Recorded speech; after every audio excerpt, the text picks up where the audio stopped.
for the bingo. All right, folks, this meeting's come to order. Welcome. Well, let me get my glasses on. Here we go. All right. Welcome to our first two June PEB board meetings of the season. Our meetings will continue to be hybrid. HCA staff will be on site. Board members and other attendees have the option of attending on site or via Zoom. For our members that are public attending via Zoom, the opening slide has information about how attendees can turn on closed captioning subtitles. Also, public meeting attendees will be able to activate their audio and or video during designated public comment periods. So we sort of control that. And when we've identified that you want to speak, we'll allow you to turn your stuff on. Let's go ahead and do a roll call today. Elliot. Here. First on the docket. There you go. Tom. Here. Michaela.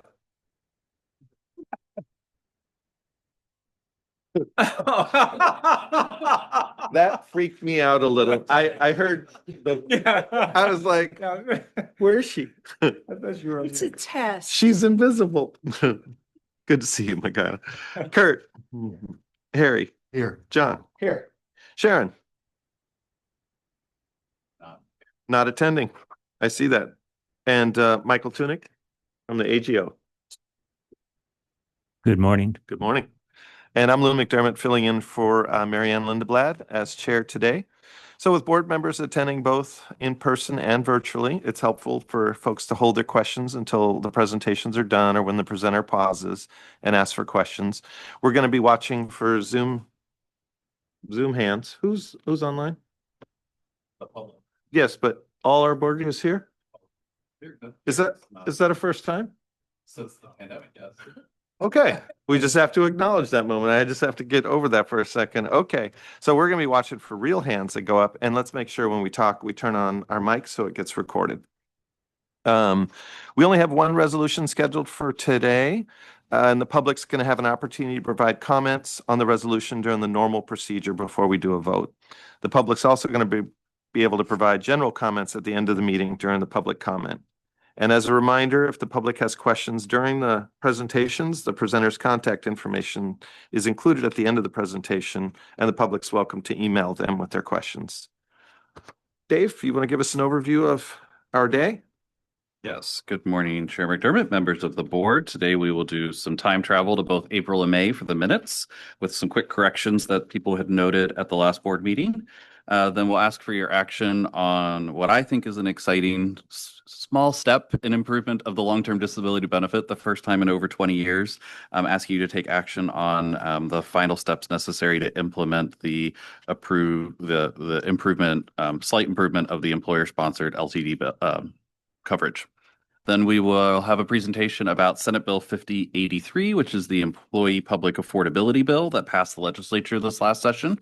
Kate kept you apprised at a very high level about the bill. I chimed in a little bit, but throughout the season, but we thought it would be good. It's an important kind of cost containment bill for the program, and go into more detail with you. So we will have a more extensive presentation about that bill as we are gearing up for implementation.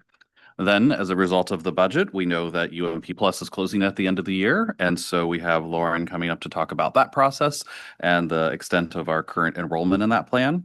John Parton, who's remote unexpectedly today, but he will be doing the Smart Health update that we do annually for that program. And then we will spend the bulk of our time in executive session. You will notice that for the first time in a while, for the first time in this entire season, we don't have benefits 24/7 on this agenda. We wanted to keep those to monthly updates, and we have 2 meetings this month. So we will do that at the next meeting. So just wanted to acknowledge that, as you might have been just anticipating that we would talk about benefits 24/7 all the time. We will talk about it monthly. Last couple of reminders, bathrooms. You're right, Lou. It's remarkable. This is the first meeting between both boards since I think March of 2020, where we have had this volume of board members in person at once. And so I had not even taken a moment to realize that as I was looking at the in-person attendance that was happening. So.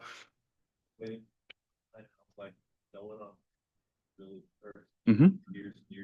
Thanks for making it happen. So for those of you who forget, the bathrooms are down the hall. See elevators, look to your left. And if we have an emergency, we walk purposefully across the street into the visitor parking lot. One more quick reminder that when speaking, make sure to turn on your mic. You'll know it's on because you'll see green at the button. And that's really important for the recording purposes. And with that, I will hand it back to you, Chair McDermott. All right. Any questions for Dave before we get rolling? All right. First up, we are going to approve the April 15th and May 15th meeting minutes. The minutes are behind tab number 3. So we're going to take a vote on the April 10th, 2025 meeting minutes. Are any comments from the board? Seeing none, do I have a motion to adopt the minutes as written? So move. Second. All in favor, say aye. Aye. Any opposed? Hearing none, the April 10th, 2025 minutes are approved as written. The May 15th, 2025 meeting minutes. Any comments from the board? Hearing none, do I have a motion to approve? So moved. Is there a second? All in favor, say aye. Aye. Any opposed? Hearing none, the May 15th, 2025 minutes are approved as written. All right. And up next is long-term disability, which Dave gave a preview. He's very excited about this one. We got Kimberly Gazard, Senior Account Manager in PERB. We'll be bringing back a resolution for voting that was introduced at our last meeting regarding an increase to the PEB program's employer-paid long-term disability benefit. After she reviews the resolution, I'm going to ask for the motion, a second. Then we're going to have public comment. We're going to have board discussion until we're ready to vote, and then we will vote. And materials are behind tab number 4. Kimberly, welcome.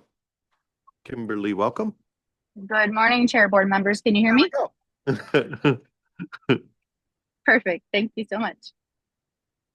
Next slide.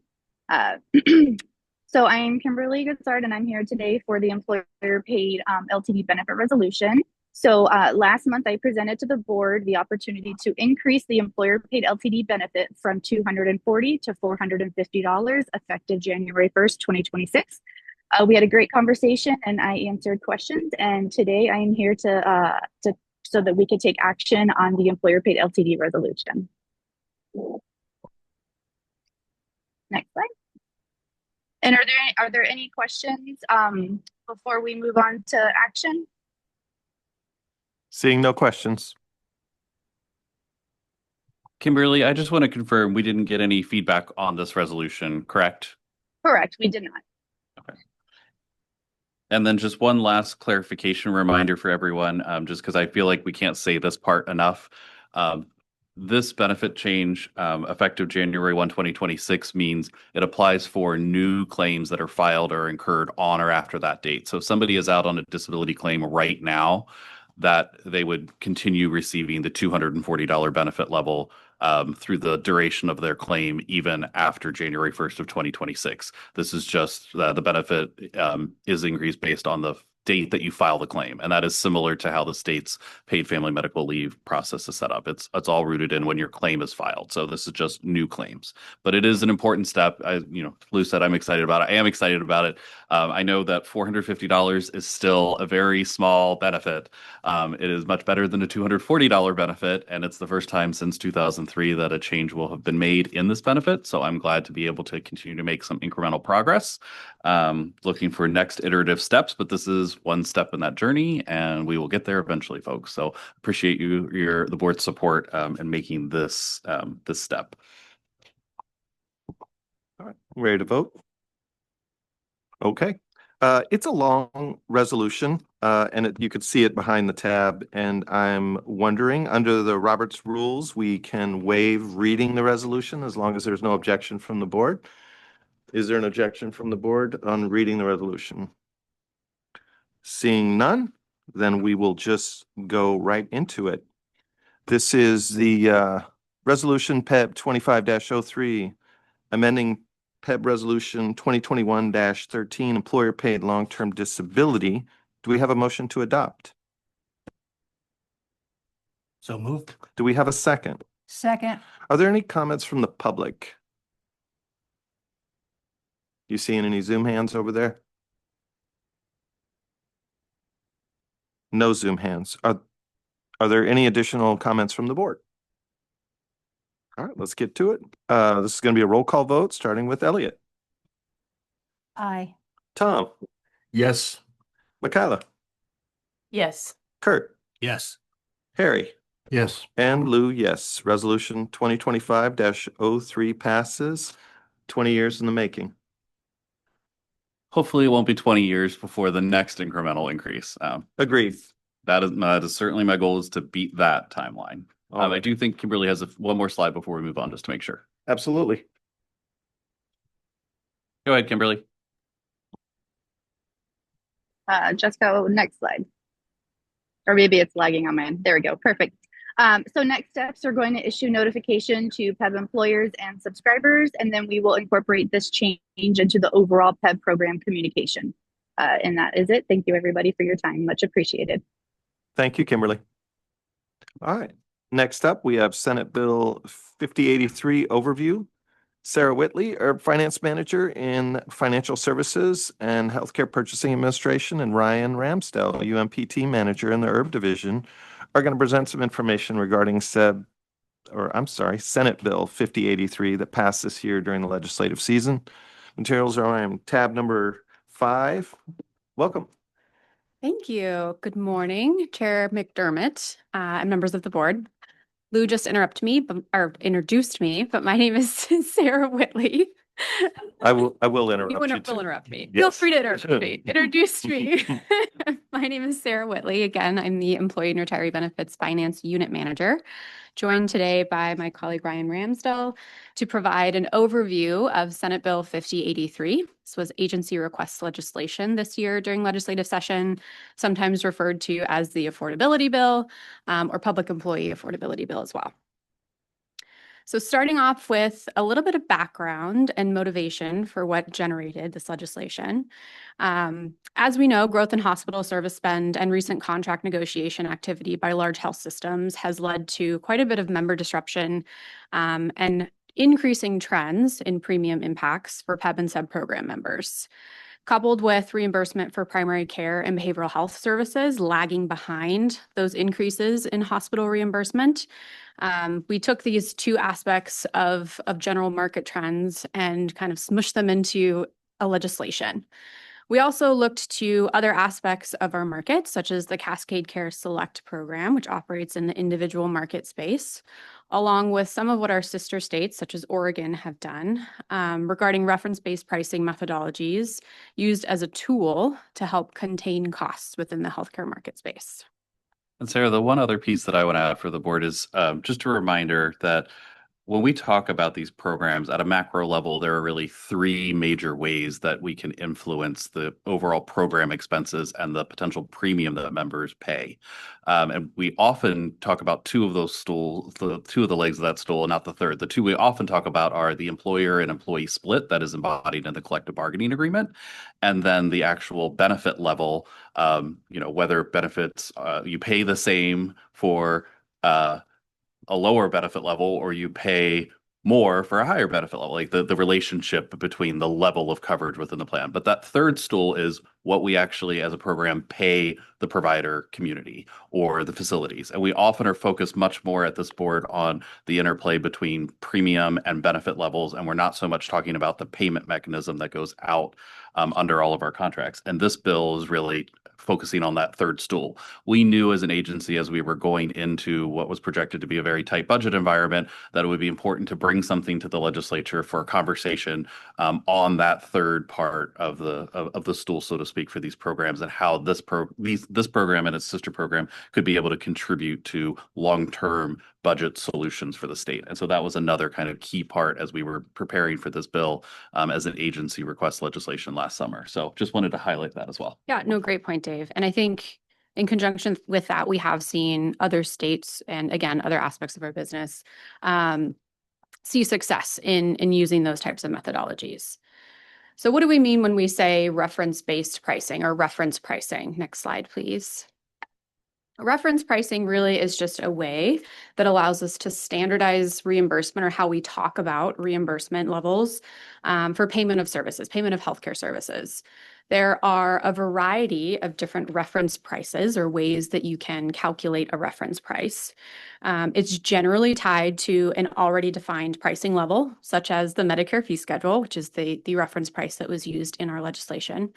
And why the Medicare fee schedule? Well, Medicare reimbursement is a commonly used and transparent pricing methodology. It's something that's very familiar to those managing network environments and provider contracting.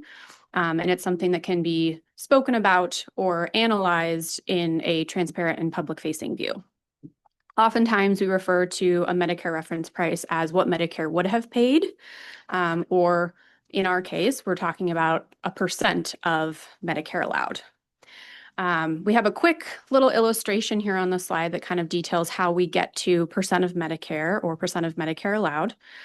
So if you kind of follow up to the top of the slide here, we have an illustration that details the plan allowed amount in the numerator of this ratio.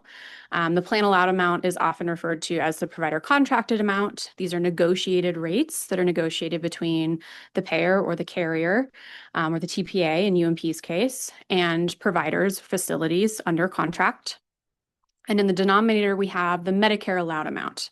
The Medicare allowed amount is not a negotiated amount. It's set using the Medicare fee schedule, set by CMS at the federal level, and it's an amount that's dictated as payment, again, not negotiated by facilities and the payer in this case. Yes. Actual example, like, are we talking about a surgery? Are we talking about a visit, outpatient visit? Sure. Yeah. I mean, could we just say what this would be and how that would work? Absolutely. Yeah. So in an example, John, if I say an outpatient surgery, for example, we'll say an appendectomy. I'm just kind of going off the cuff here. There's a specific contracted allowed amount or negotiated allowed amount that's in place between Regents, our TPA for UMP, for example, and Virginia Mason Medical Center as a hospital example. And so they have an arrangement such that they've negotiated how much the maximum. Might be like 5,000 or 10,000. In this case, we'll just say $100 for the example that's on the screen. We'll just use that. What a steal of a deal, a bargain for an appendectomy, right? Yeah. Yeah. So in this case, that's $100. Medicare, however, has determined that the maximum amount that will be paid to Virginia Mason Medical Center for an appendectomy for a Medicare patient would be $500 or $50 in this case. You take the ratio of $100 for that plan allowed amount, the maximum amount that Regents would pay, to the $50 that Medicare would have paid, and your ratio is 200%. So in this case, UMP pays 200% of what Medicare would have paid for this service, and that's our reference price. Our reference price is 200% of Medicare. This case would be $100. Correct. Yes, correct. So you'd pay the same amount that was allowed under this contract. Are you saying the member would pay? No, the plan. The plan would pay, correct. The plan would pay the maximum amount allowed under that negotiated contract in place because they negotiated that rate. Regents, as the plan negotiated, they would pay a maximum of $100 for that service. That doesn't always come out to be the same. It is not the same for every facility, every contract, every provider. That is correct. Mm-hmm. I do have a question. Sure, Tom. So this fee schedule, well, for example, yesterday I had a procedure that was done and they showed me the pricing, which I believe was $1,385. Now, using this example, the Medicare could allow, for example, it wouldn't have to be necessarily, the baseline would not necessarily have to be 50%, correct? It could be 75%.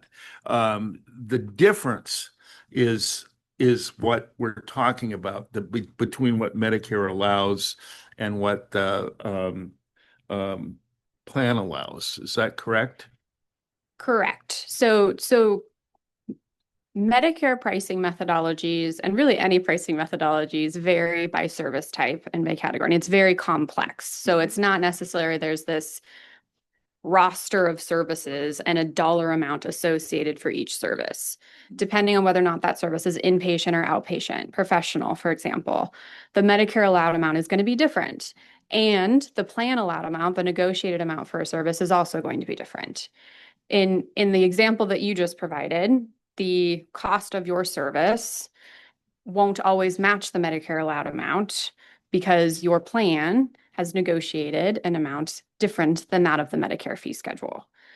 I think with respect to the legislation and the bill that we're talking about today, we're using Medicare as our reference point.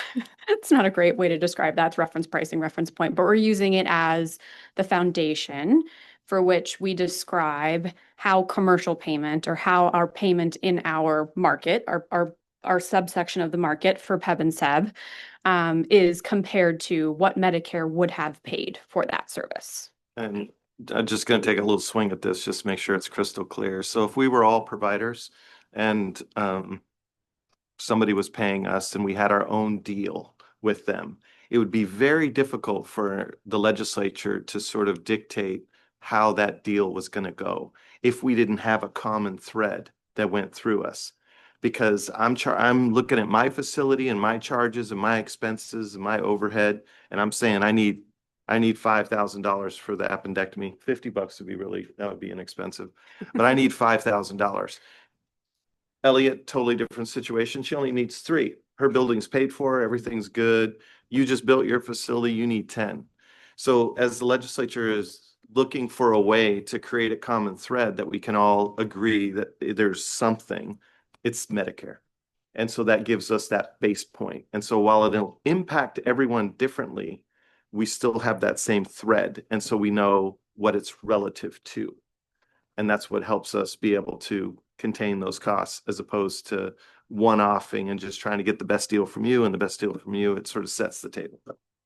Another way to maybe make the example more meaningful is that's a perfect example to apply this bill, and Sarah will go through more detail on how it works. But let's imagine that Virginia Mason's actual allowable had been negotiated at $300 at the top, on the top where that light blue is. By virtue of the Medicare reference point, they would no longer be reimbursed $300. They would not be reimbursed any more than $100, which is the 200% of the Medicare allowable. So in this case, it looks perfect because they're $100, $50, $200. But the real world example is going to be a lot of times in the UMP arrangement, they may be reimbursed at a higher fee schedule right now. This is going to reset that against Medicare. And then remember that Medicare updates their I think it's quarterly or annually, they update their fee schedule or reference point too. So it's not a static number. It does move throughout the year on behalf of these negotiations. And real quick, before going to Harry, your question. Oh yeah, we're going to get a lot of feedback with each other. Ryan gave an example of where the current fee schedule that's negotiated is higher than what results in a 200%. There are also service lines that are below or historically have not had as much of a reimbursement rate relative to Medicare. And the bill also sets some floors for some of those service lines that have historically been lower, like behavioral health and primary care. And so Sarah's going to go into more detail as well, but I just wanted to say there's 2 sides of that equation. Don't want people to focus just on there are cuts that will happen. There are also investments that are made at the same time in this bill. Harry, you have a question. Yeah, I know we're not supposed to get ahead, but here we are. So it seems to me this would drive providers to increase their price negotiation with Regents or whoever on our behalf. I mean, they're not ignorant of what the impact would be on their revenue. So one of their options would be, well, that $300 that we're going to have a handshake on is going to now be $500. So I mean, that's their way of negotiating back, I suppose. And the other, I don't know what happens with providers who don't take Medicare. Are they forced to do this? So the second part of your question, Sarah, will cover where there are instances, well, regardless of whether a provider is accepting Medicare, which the vast majority of providers are, this can still be a reference point for all of that contracting. It's not a condition precedent that they have to be a Medicare provider in order for this reference pricing to apply. This is just the chosen yardstick in the bill and in state law that is applied. So it's just the standard that is selected for, and this happens all the time. UMP Classic, for example, is used as the benchmark plan for the SEB program spousal surcharge. A PEB plan is used as the benchmark for a different program. That's fine. To your point, Harry, about kind of the price negotiations, as of January 2027, the reimbursement is capped. And so if there were these negotiations and the allowed amount can't exceed the 200%. So there is a ceiling at which the negotiation stops. And so there won't be instances, or there should not be instances, that allow a situation that you described for the allowed amount to just keep escalating. Because if the math outs to a higher percentage of Medicare than is allowed in the bill, the payment is capped at what the state law allows. Now, the hospital can increase its charge master, and it can be like, this appendectomy is $1 million. And it's like, okay, but the allowed amount is still tied back to the legislation. And then, Michaela, before we get to so think about this as a consumer, you get your explanation of benefits and you see bill charges is $1 million and the allowed amount is $10,000. And you're like, wow, I just got a, $990,000. I'm glad I'm in network and and have my insurance because I just got a $990,000 discount, and that's how it's billed to the consumer. And then the allowed amount is 10,000, and 85% co-insurance will pretend somebody's already met their deductible, yada yada. Your bill is $150. So you go, oh, what is $1 million, and I pay $150. Elliot, Yes. nice job. Well, and I think it's kind of related to Harry's around like just kind of predicting. It feels like whack-a-mole, right? Like you do this thing to try to mitigate the cost increase here, and then because if you just built your new building or your new facility, they have to recuperate the costs somewhere for it. So it is like, have we kind of predicted, or does this bill predict where else it could go to protect the person who's using the insurance? Because I think about like an appendectomy, typically not outpatient. Usually you have to stay in the hospital a couple of days, and then it's like they're pushing you to get out sooner. Or I think my biggest fear is, especially for our rural people, is then those locations just say, well, we're not going to provide that service anymore because it's no longer cost effective to us, and then having to then travel farther or experience a place that is lower quality of care because they're trying to cut costs in other places. And an appendectomy is an outpatient now. Is it? My son had a bad belly at 8 a.m, and by 10 o'clock, he was home in bed. It was crazy. Robotic assist. It's amazing. If it ruptures, that's different. Yeah, but it is amazing. Dave, to the question. Oh, I'm sorry. The cost shift is totally possible, yes. And so who would they cost shift to? Obviously, they can't cost shift to Medicaid because those rates are set by the legislature as well. It would be commercial. Yeah. I mean, And that is a concern that was raised during the policy debate with the legislature. And you may see in news articles in recent days, weeks, and future days, weeks, months, that there is a concern about that. There was also, debate at one point about how broad this bill could apply. It could apply, it specifically applies to all the plans that are in the PEB and SEB programs. And that's kind of the four corners of the law. But there were iterations and conversations about the entire commercial market. A lot of this reference-based pricing bill is built off of what was done for Cascade Select, which is the public option that the state offers, and this agency does all the procurements for. So it was built off of that. So it's kind of taking the success that was happening in the public option space and going, let's bring that broader into the market. And the next step where that innovation often happens from the state perspective is with the employer-sponsored programs here at HCA. And then how that goes, talk about possibly broader market reforms. But there is definitely, the concern, and some of the providers and systems have said we're going to be looking elsewhere to make up that revenue. And so there is that concern about what that could be. And if this is successful, we'll see if there's a broader market policy debate at the legislature on these principles. John, you're also remote, and I know that you might have some thoughts on this. Is there anything you want to chime in on? Yeah, really quickly, thanks. To part of the question that was just raised by Michaela, which was a good one, there's a balance for the hospitals between managing the length of a stay and preventing readmissions, right? Because they get dinged for that. They get evaluated for that by Medicare and by the commercial payers. That's a standard quality metric. And so they don't want to see a really high number of, we got the person out so that we could start a new stay. They came back and, we made more money from that second admission perhaps, but from a quality perspective and from a value-based payments, which are typically tied to that sort of a quality metric, there's the reverse incentive, right? They don't want to have that readmission, and particularly with Medicare, that can be problematic. And then the one other, I was trying to remember the second part of that question you posed, oh, they might stop offering a service.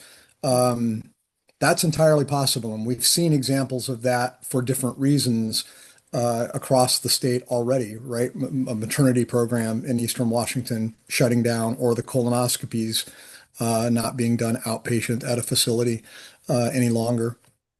And I don't know that there's a solid answer for that yet, but I would say that the concept of in the industry, it's called a hub and spoke. Not everything that concept would state, not everything needs to be done at every hospital.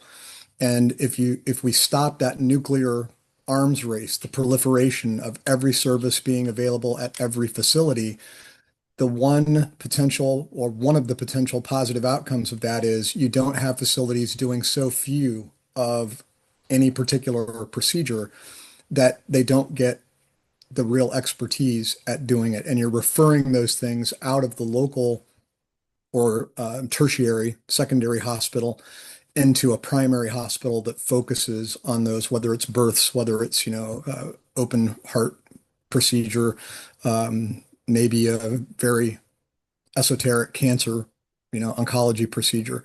But they get very good at those by having them funneled in. And then they refer the other services that do belong locally and can be managed appropriately and effectively locally back to that hospital. So finding ways that we can support that concept, I believe, are really important from a quality outcomes for residents in Washington.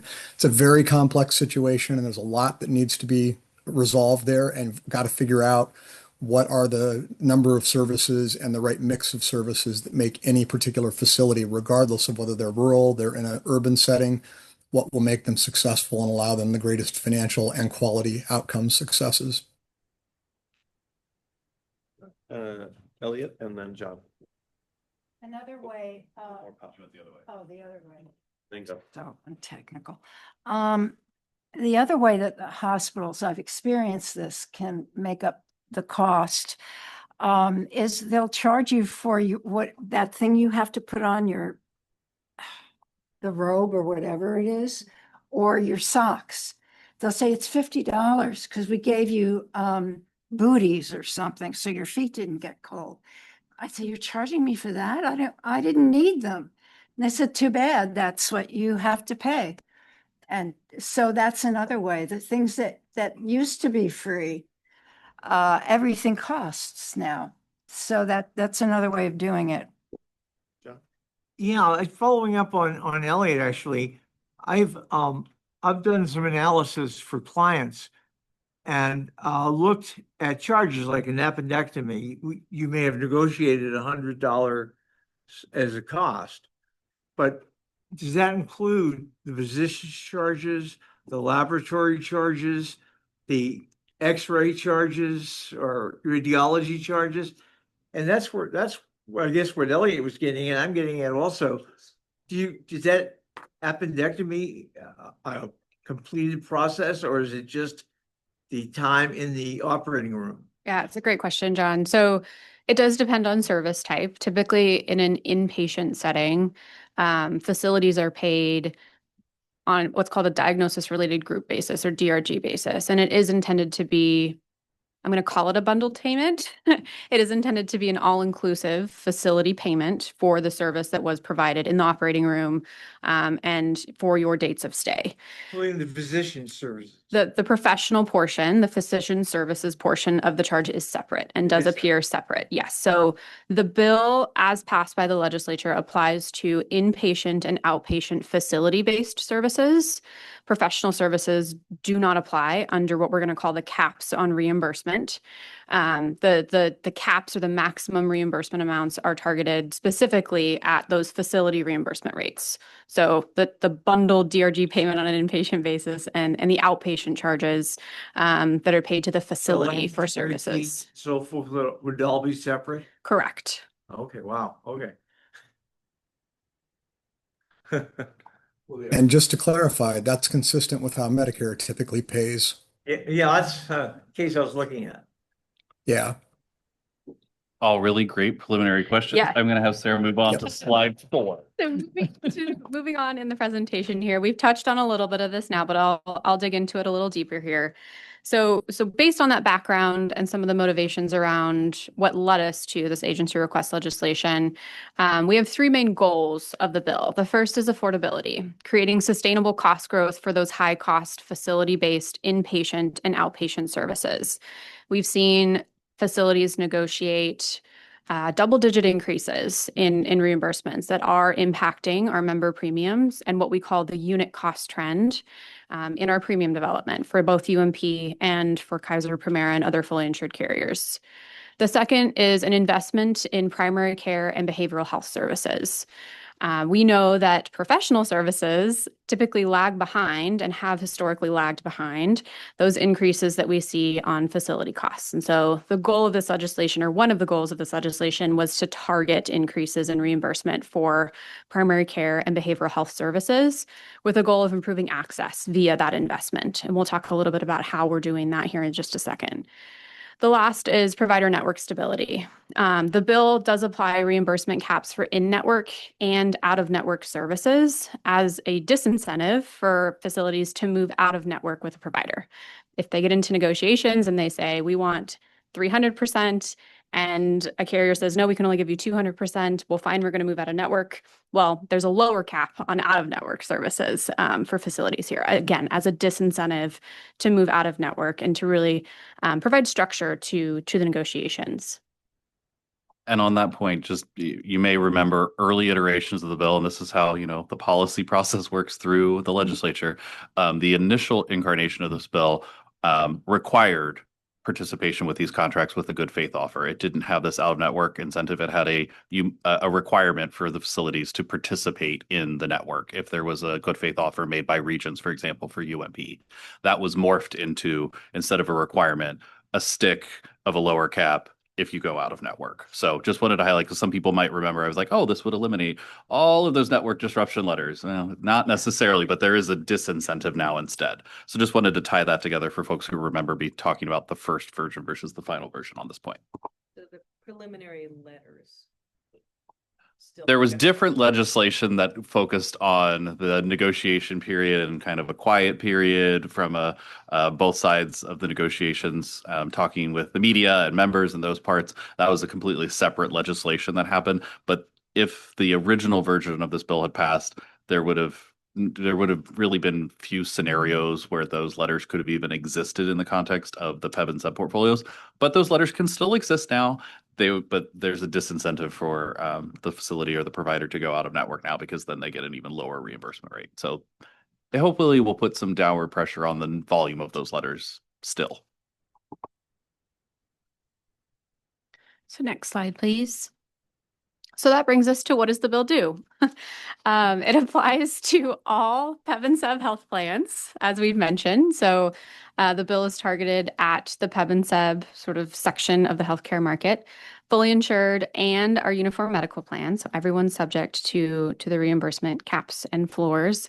And it establishes maximums and minimums on carrier reimbursement effective January 1, 2027. So we still have a little bit of a runway before the bill goes into effect as state law. There are 4 main topics that we'll touch on in today's presentation here. Caps on inpatient and outpatient acute care hospital services, caps on inpatient, outpatient pediatric specialty hospital services. Again, those floors or targeted investments, primary care and behavioral health, professional services. And then finally, as we just mentioned, caps on out-of-network inpatient, outpatient facility reimbursement. Before you move on, Sarah, so just to be really clear, between now and January 2027, there are a lot of network negotiations that exist, contracts that have rate escalators that already are in motion. There could be reimbursements that happen at 220% of Medicare, 250% of Medicare, 300% of Medicare today, and continue for the next 18 months, because these caps don't become effective in law until January 1 of 2027. And conversely, on the behavioral health side, There could be reimbursements that are 120%, 130%, well below that floor, if you will, that's in the lower green, because these caps don't go into play until January 2027. So while there are a lot of discussions about the impacts of this bill, and there are certainly systems that are anticipating and preparing for what will happen in 18 months, the reimbursement mechanisms that are in place today, June 12th, 2025, are not impacted by this bill, nor the prior negotiations that have existed and contracts that exist that have terms through January 1 of 2027. So just want to highlight that because I think there might be some confusion about that out in the world, but just wanted to emphasize that understanding for the board. Thanks, Dave. So moving on to the next slide here, we're going to touch on the inpatient, outpatient, acute care hospital services and pediatric specialty hospital services. So the bill caps inpatient, outpatient reimbursement for what are called acute care facilities, or kind of your standard hospital services, hospital types, I should say, at 200% of Medicare.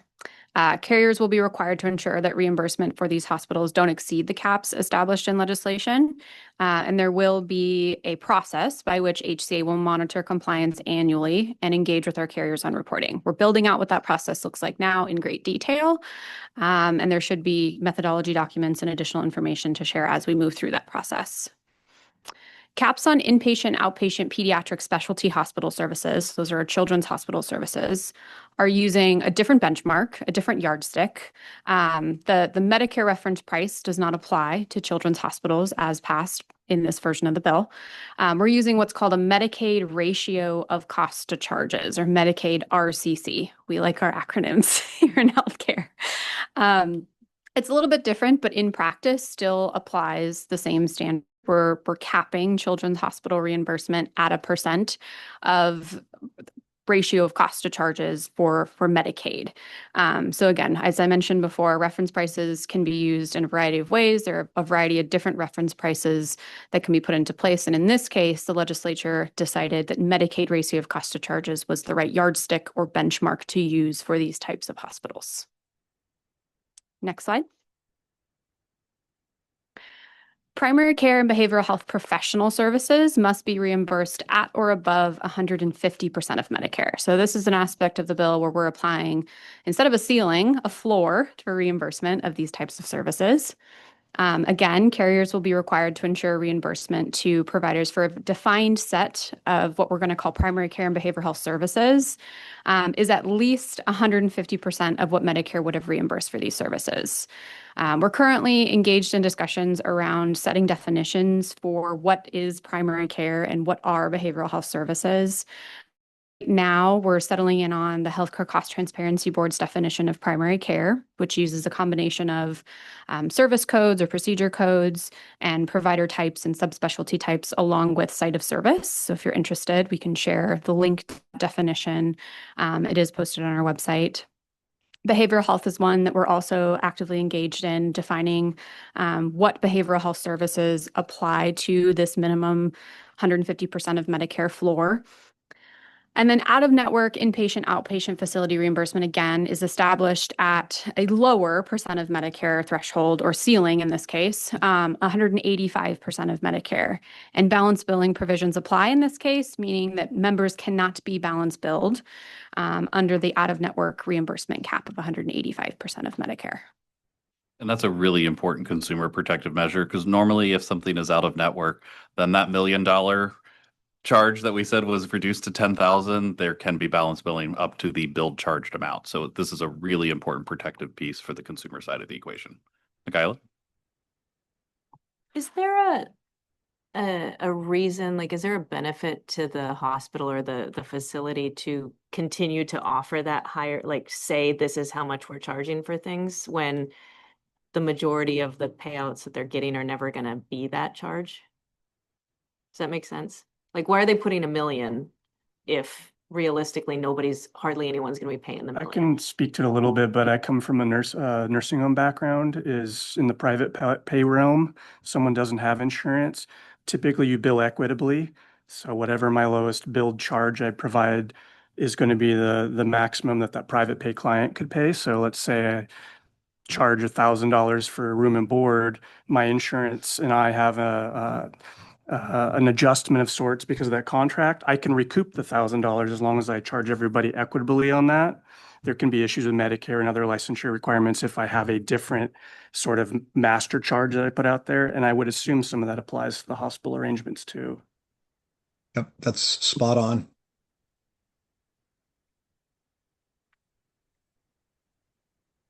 I think what complicates this, at least in my mind and what I've been reading, is we don't know what Washington/Atlanta is going to be doing on the federal level. That's going to have tremendous impacts when they either allow greater costs for Medicare or less cost in reimbursements for Medicare. And they are taking these actions literally daily. And I'm sure that you guys are on top of that, but that's going to have an impact on our budget and our ability to fund these programs. Absolutely, John. I think, impacts at the federal level collaterally impact many aspects of our business and our programs, and it's really hard to predict what those impacts may be. I agree that it's a complicating factor. It's not one that we can effectively predict for, but it's one that we're very aware of and we're tracking as closely as possible. And I think that's the crux of that, right, Sarah, is that while we can't necessarily predict what that future will hold on multiple fronts, whether it's, what will happen in Washington, D.C. with the Medicare reimbursement, or some other factor around the minimums, and what the market is doing in response to that. This is going to be a fluid program, in my opinion. And there will be adjustments that are likely required if we see things like, what was mentioned earlier with stopping providing services or being willing to accept some of those associated incentives to do something like not discharge a patient too early. Then we're going to have to respond to that. And that will likely cause a change or need a change in the legislation. That's something we're going to have to monitor and stay close to. I have a question. Yes. First slide talked about Cascade Select, which I'm really not familiar with, and Oregon, whatever that means. I can Yeah, tell it a little bit. Using reference pricing methodologies as a tool. So tell us a little bit about what reference pricing they're using. Yeah, absolutely. This? So I'm not a Cascade Care Select expert, but I can speak to what I know about it. And maybe Dave, you can add some color commentary for where I miss. Cascade Select is a program that operates in our individual market plans. There's a subset of plans that kind of operate under the Cascade Care Select structure. And they use reference pricing in a similar but different way. They apply a 160% cap on reimbursement, percent of Medicare, cap on reimbursement, percent of Medicare, correct, across all service categories. So they don't focus in on, for Cascade Care Select, there's no focus in on inpatient, outpatient. It's across all service, across all categories of service. And I believe what they've seen in the Cascade Care Select program over the past handful of years is that premium increases for those plans operating within that structure are increasing at a slower pace than plans that don't have a reference-based construct in place or a cap on reimbursement. It helps contain costs in a way that's a little bit different than the Wild West of no containment on costs. Oregon, in parallel, passed a bill, I believe in 2019, during their 2019 legislative session. It was a few years ago now, that we actually modeled our legislation off of. It's been in place. I think it went into play 2022, and they're just now seeing some of the outcomes of that. Again, using Medicare as a reference price and establishing caps on inpatient, outpatient services. They don't have parallel floors on reimbursement for professional services, so that's an area where we kind of innovated and pushed the envelope on investing in that aspect of care delivery. But they have seen some cost avoidance and savings appear in their programs resulting from their version of what we're calling the affordability bill. Thank you. So if I'm understanding correctly, this isn't something new to them. They've been doing it for some years. So there's some data available. Yes. Experience, I guess, is more important. Mm-hmm. Okay, thank you. We actually just had a call with them a couple weeks ago on their most recent round of reporting, and they are seeing some cost containment in their markets. And I think the belief is that Medicare has smaller increases year over year. And I'm just looking at some of the numbers, and it's vacillates between like 0 and 3% is their annual increase, which seems to be far less than the annual increase in commercial products. Yeah. The Medicare fee schedules don't flux as much as the negotiated provider contracts do. Yeah, ask one more question. It's probably irrelevant, but I don't know what federal employees pay. Do they have some sort of reference pricing based on Medicare? Well, that's a great question. I mean, Harry. it's totally Yeah. irrelevant to what we're doing, but I was just kind of curious if our own federal government uses some sort of reference-based pricing on Medicare because for their own employees. For their own population. Well, yeah, Hmm. VA and The it's a different TRICARE story. is different. Yeah. We can look into it. I mean, it's something we can definitely take back and explore a little bit. It's an interesting question. I don't know much about how the feds negotiate rates for their employees. Well, it seems to me that state can do this. Right. Why does it, a large plan like the federal government plan to do this? Yeah. Thanks again. It's a great question. It's interesting. It talks about, we have the 8515. Just quick review says it's 75. So they probably pay a quarter, and they do use the blues to have nationwide coverage. So Interesting. kind of same, Yeah. kind of more. Okay, last slide here on what does the bill do? We kind of wanted to close out with some of the exemptions that apply. Next slide, please. So the bill does apply exemptions to certain facilities and facility types to include critical access or sole community hospitals as designated by the federal government. Those are hospitals that typically operate in rural parts of our state and have, a specific set number of beds. They are designated critical access or sole community by CMS. And then other facilities as identified in the legislation as well, such as Island Hospital and then Toppenish Hospital on the eastern side of the state. Our preliminary results, and everything's based on a projection right now because we're talking about 2027, is that the results of this legislation does result in projected cost avoidance for our plans, impacting member premiums and potentially member cost sharing as well, as those negotiated allowed amounts fall down to capped amounts. If there's coinsurance in place, members will be paying 15% of a lesser amount, resulting in out-of-pocket decreases. So this next slide here, I've pasted in a table from the last version of our fiscal note as published on Led's website. And I don't believe, Dave, that we've included a copy of that fiscal note in the appendix for the board today. But we're happy to provide a link to that or a copy of that following the board meeting today. If you were following the various versions of this legislation, there are a handful of versions of this table that you'll see throughout on Led's website. But this is the version as our current projection of the bill as passed.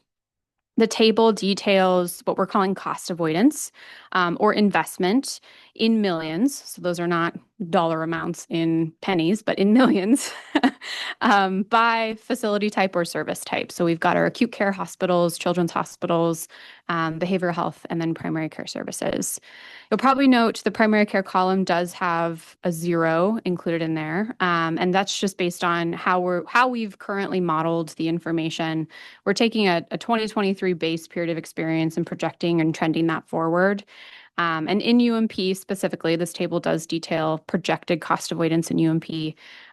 We actually see that in aggregate, our primary care services are expected to exceed the 150% minimum floor, thereby not resulting in any investment or projected investment for that service type.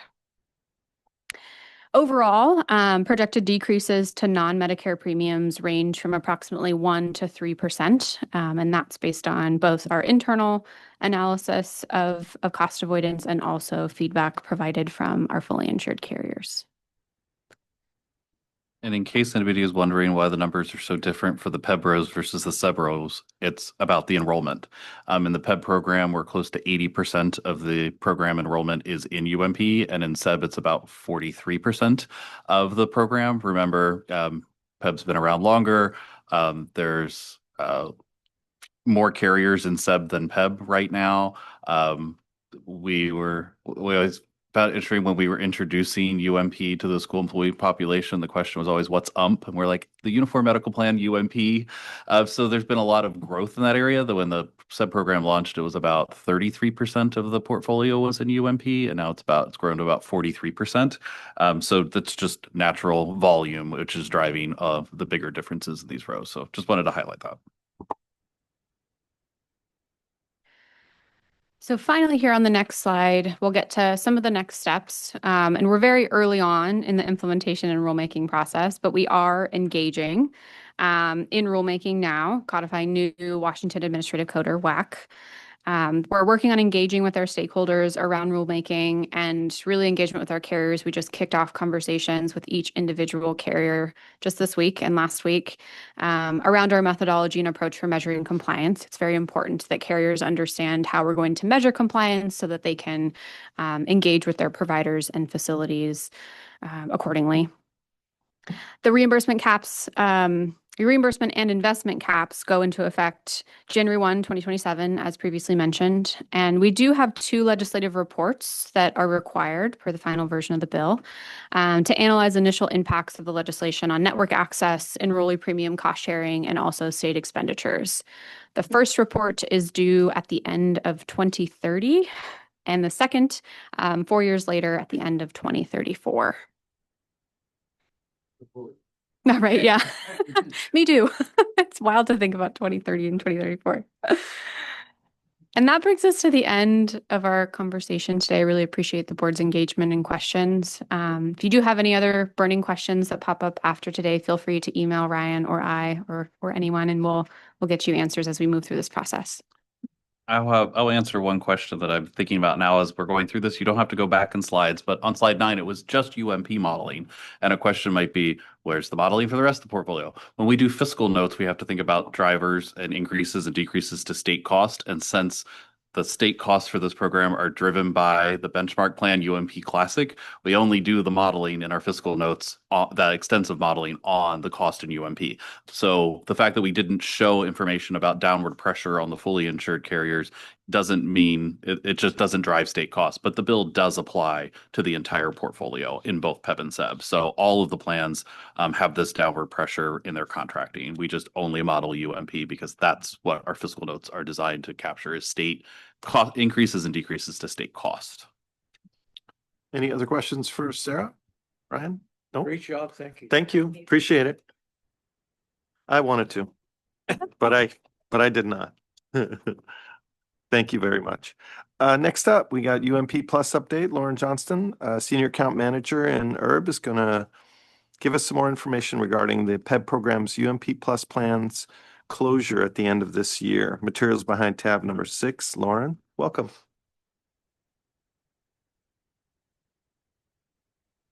Thank you, Chair McDermott, members of the board. My name is Lauren Johnston, and I am a UMP Senior Account Manager. Today, I'm going to be providing an update on the UMP Plus plans. We're going to go over a brief history of UMP Plus.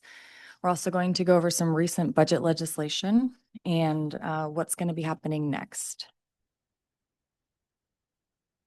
In 2014, the Healthcare Authority released a request for application to evaluate health systems' readiness and capacity to deliver integrated care. The intended purpose of this program was to move from a fee-for-service model of care to paying for value, a core strategy of the State Health Care Innovation Plan, also previously known as the Healthier Washington Initiative. This initiative was established by the legislature in 2014 with the passage of the Second and Gross Substitute House Bill 2572. By implementing the UMP Plus plans and its networks, the Healthcare Authority sought to increase the usage of value-based contracting, increase payment incentives, and promote quality, efficiency, cost savings, and health improvement. The UMP Plus plans started in the PEB program effective January 1st of 2016 with the Puget Sound High Value Network and the UW Medicine Accountable Care Network. Over the years, there have been gradual increases in enrollment as well as service areas to different counties. Next slide, please. This slide shows the UW Medicine Accountable Care Network PEB enrollment within the current county service areas. And this is all enrollment, so that includes subscribers and their dependents. Next slide. And this slide shows the Puget Sound High Value Network PEB program enrollment. Same caveat as before. Next slide. Some recent budget legislation and gross substitute Senate Bill 5167, also referred to as the operating budget, has two references to the funding rates for the UMP Plus plans. One is for the PEB program, which is Section 909, and one is for the SEB program, which is Section 910. So Section 909, subsection 4 states that the funding rates in subsection 2 of this section are not sufficient to continue offering an accountable care plan as of plan year 2026.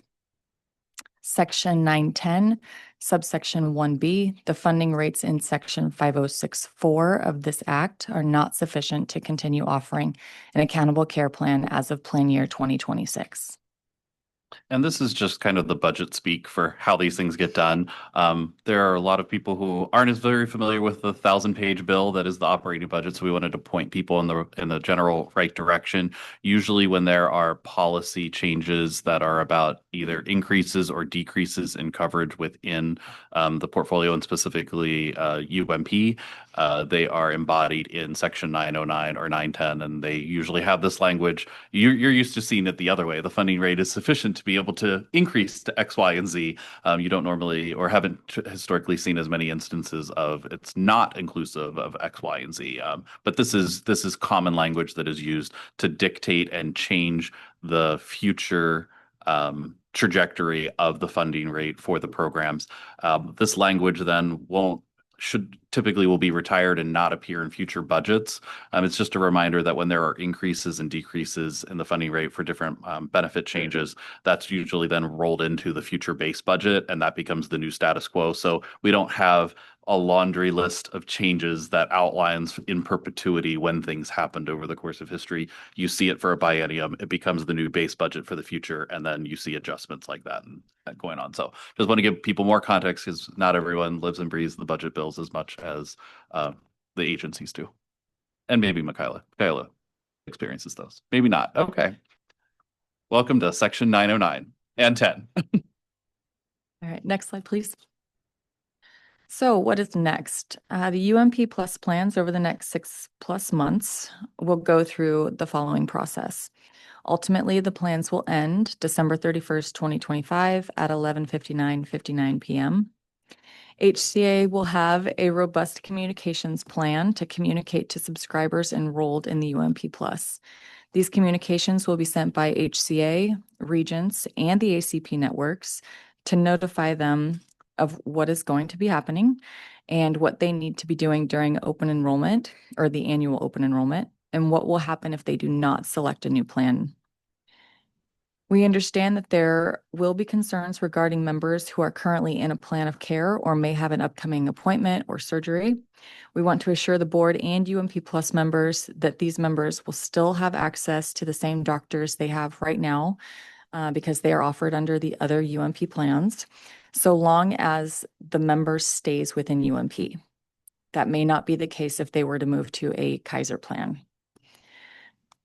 Therefore, there should not be any continuity of care issues that arise with these plans ending. Approved prior authorizations for services on or after January 1st of 2026 will also be honored. We can go ahead and move to the next slide. Oh, sorry. Perfect. Keep going, Lauren. There will also be updates made to enrollment forms, enrollment guides, plan comparisons, rate sheets, etc., as well as benefits 24/7. We will continue to work with our network partners to perform all closeout activities required within the contracts. And lastly, what if subscribers don't elect a new plan for 2026? HCA will default subscribers and any enrolled dependents into the UMP Classic plan. That UMP Classic is the plan that is most comparable to UMP Plus. It does have the higher deductible and cost shares for primary care visits. It will also have a lower premium relative to what those individuals are paying today, but it's the most comparable plan. Any questions or comments from the board? Lauren, thank you so much. Appreciate it. Next up, we got John Parton, who's going to talk a little bit about Smart Health. He is the Benefit Strategy and Design Section Manager in the ERB division. And his materials behind tab number 7. John, welcome back. Thank you, Chair McDermott, members of the board. I'd like to, give a short update on what's happening with Smart Health, with some of the legislation and the budget fiscal environment that we find ourselves in. Obviously, the program will be ending, and I want to share the why and the when and kind of what happens over the next bit of runway we have, because this one has a more extended end date. So if we advance to the next slide, please. Smart Health, just for background, is a major component of the Washington Wellness Program, but it's not the sum total of the wellness program. And Smart Health started a decade ago in 2015 with a goal of expanding the engagement of members who were in the public employees and the school employees program offerings. And the specific components that will end as part of Smart Health will be the wellness portal, the online wellness portal that allows members to get engaged in wellness activities, and then the incentive, the wellness incentive that's attached to that. So for completing specific activities or numbers of activities in the Smart Health platform, members annually can earn a $125 wellness incentive that's applied towards their, in most cases, deductibles. In some cases, it's a credit that's given into an HSA. But that's the piece that will be ending, and we'll talk in a moment about what survives that. So if we advance to the next slide. Can't talk about Smart Health annually. We have a history of doing this in front of the boards without talking about what the participation rates have been. And I've just included the numbers year over year. Eligible is the total number of eligible subscribers. The registered are those that chose to get online with the portal and register. The WBA stands for the Well-Being Assessment, and that's the number that actually completed it. It's not short, but it's also not extremely long. It's a pretty detailed, holistic kind of fact finding about how the member is doing and how they're feeling about their health and about their behavioral health, their well-being. And then the final one is the incentive. That's the number of members that have earned the incentive year over year. As you can see, there was a pretty good dip from the experience in 2023 to 2024. We talked about this last year when we did this update. That's largely due to a couple of factors. One being we changed platforms. This used to be a different vendor, Limeade, who offered the platform and administered it for us. Now it's moved to WebMD. It's also due to our changing as part of that to the state requirement to use the state's single sign-on source. And so there were multiple kind of hurdles to folks to make that transition over into the new program. But we're starting to see things ramp up a bit.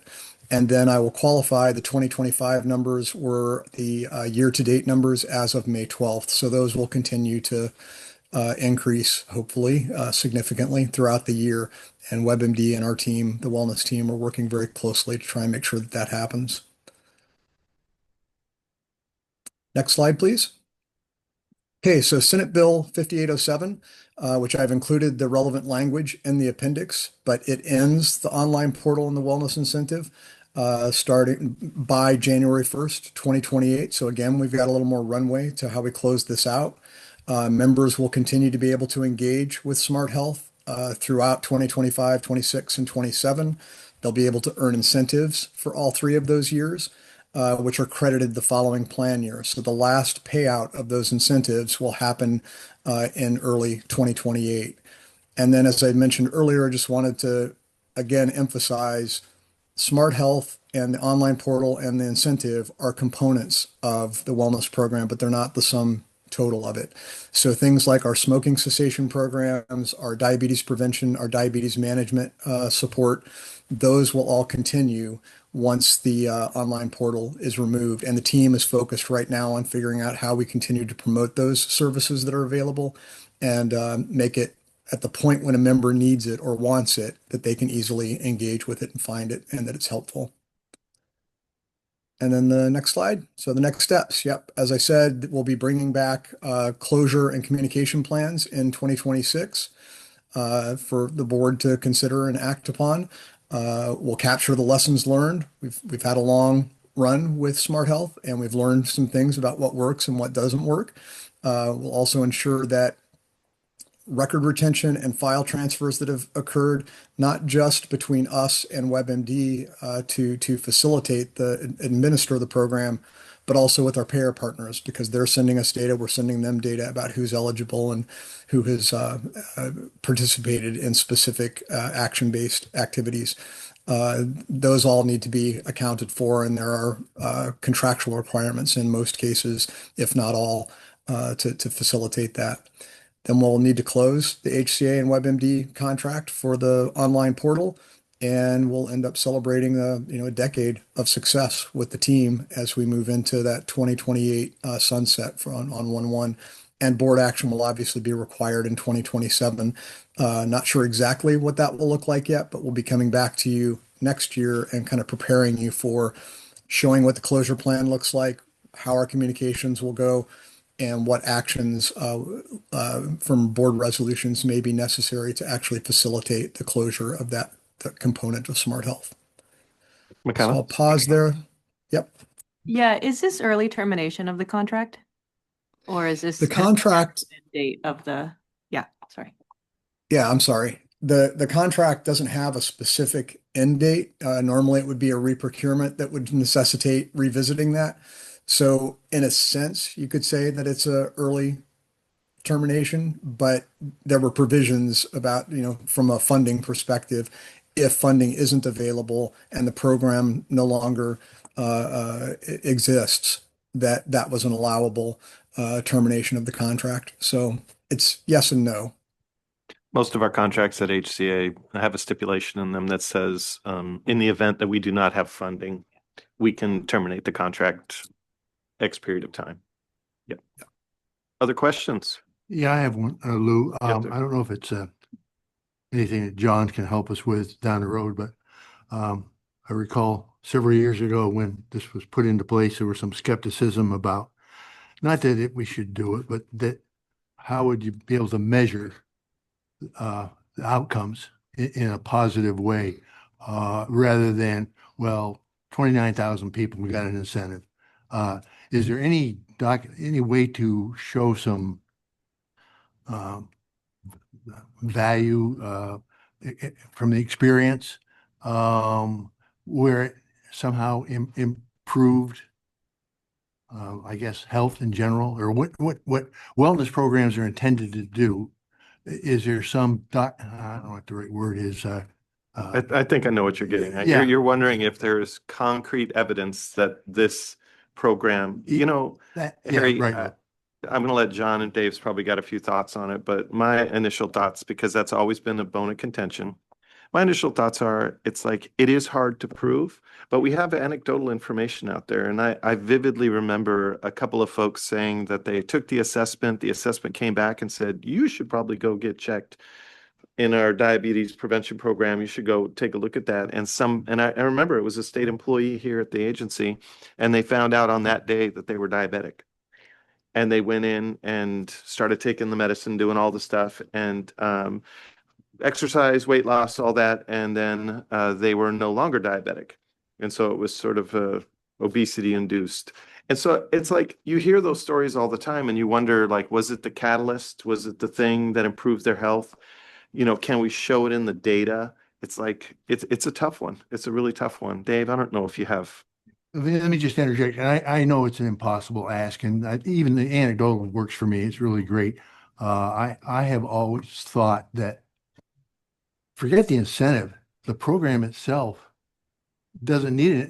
The incentive ought to be, it's available to me, as opposed to, well, if I join, I can get $125. It's just the notion that I have a wellness program available where I can get that kind of information. So I do believe in the program. I just, in anecdotal is fine with me. And I don't need any more information. I'm convinced, but just wanted to say it. Thanks. And I'll just add that's why I think it's important when John highlighted the Washington Wellness Program is more than smart health. There are other components, and the work on tobacco cessation, diabetes, those types of things will continue despite smart health not being part of that portfolio in the future state, because there is that important piece. The one other, John, is there anything you want to add?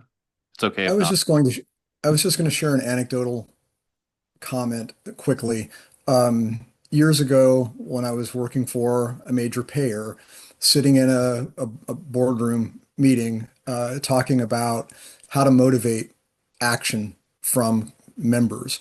And I was sitting next to the CFO, and the CFO made a comment that was, if you want to motivate somebody to do something, give them $100. Anybody will do anything for $100. If you want them to walk farther, give them $100. And my comment to him was, it may be a reflection of you're paying me too much, but $100 isn't going to motivate me to walk farther every day. What does, and this is to your point, John, it's the intrinsic versus extrinsic reward and motivation for doing things. I had just seen on the morning, Good Morning America, I think, where they were talking about if you walk 15 minutes more a day, it on average extends your life 3 years, your lifespan by 3 years. Obviously, a lot of variables in there. But to me, what I started thinking about was, okay, if I park at the back of the parking lot, if I take the stairs instead of taking the elevator and I do those things, and I get even another year, what will happen in my life with that year? I'll get to see another year of my kids growing up and their lives. I'll get another year to spend with my wife, hopefully in retirement. Those have value to me. That motivates me to do that. And so it's different for every individual, and it's very difficult, as you're well aware, it sounds, to evidence what exactly motivated that engagement and what is the real outcome, because there are multiple variables in someone's health situation.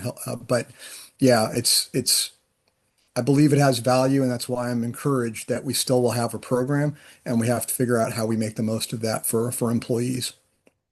And what I take from John's anecdote is I've always thought I've had good parking karma because spots open at the front of stores. And in fact, that's a curse instead of a blessing. Elliot? You're good. I'm good. Okay. I did take advantage of the program, and I'm not overweight, but I'm borderline diabetic. And I was kind of shocked, but it's hereditary. And there are people like that. And the reason I did it, I was retiring. And I thought, okay, as part of preparing for retirement, it can't hurt to do this. The $100 wasn't what I just thought. I knew members of my family had had diabetes, and I thought, but I'm thin. No, that doesn't always do the trick. So I'm very grateful for the program. The last thing that I'll just add is there's people have asked, well, with the long on-ramp of closure in 2028, could something change and this program exist beyond 2028? And you can never say never. There are always things that are possible. I just want to temper optimism that it could survive long term, because we've already seen signals from the governor's office for agencies to continue looking for efficiencies and way to have reductions in the future, that there's concern about the next revenue forecast that comes out later this month. So, even though we're talking a few years out, there are still concerns overall and very diligent state expenditures that need to happen for the overall budget that it's fine to be optimistic. And I think part of Smart Health is being mindful and having a positive attitude. And this is, so I want to temper those expectations just a little bit. I think those are directed at me because I'm always an optimist, and I'm like, oh, maybe we'll see. Do we have any other questions for John? Okay, I think we're getting into the public comment. Is there anyone from the public in the room that would like to comment? Seeing none. I know Connie was here for a little bit, but she escaped before we got rolling. And how about in Zoom land? Do we have, what we're gonna do is we're gonna write your name down. We're gonna get a list going. And then if you want to make comment, we're gonna I'll call on you, give you the ability to turn on your audio and video and provide your comments. So please raise your virtual hand. Yep. If I was not clear about that, I'm sorry. Please raise your virtual hand. Going once. Going twice. All right. No comments today. Our next meeting is scheduled for June 26th, same start time, 9 a.m., same format, attendance in person via Zoom. It'd be great to see everybody. This was cool today, but you have the choice if you're not able to make it. Dave, any comments before we go into executive session today? I'm just always trying to do a preview of coming attractions. I do appreciate board members coming in person today because the executive session will go much more smoothly with people in person. So very much appreciate that as well. But at our next meeting, some things that we anticipate as subjects.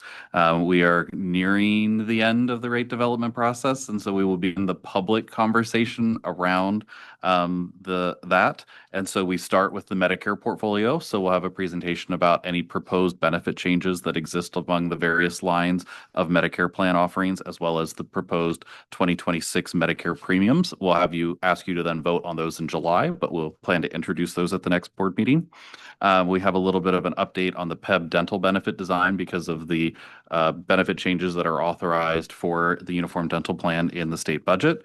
We'll do a presentation about the flexible spending arrangement or FSA benefit, specifically as it relates to the collective bargaining agreement, and just give you some information about that. We'll have our monthly update on benefits 24/7, and I believe we will also have a resolution to introduce for you related to hearing aids. I feel like every year we bring you a hearing aid resolution, but because there were some changes in state law, we went back and looked at some of the prior resolutions that the board acted, and we need to have you kind of make some adjustments to align it more closely with the new state law.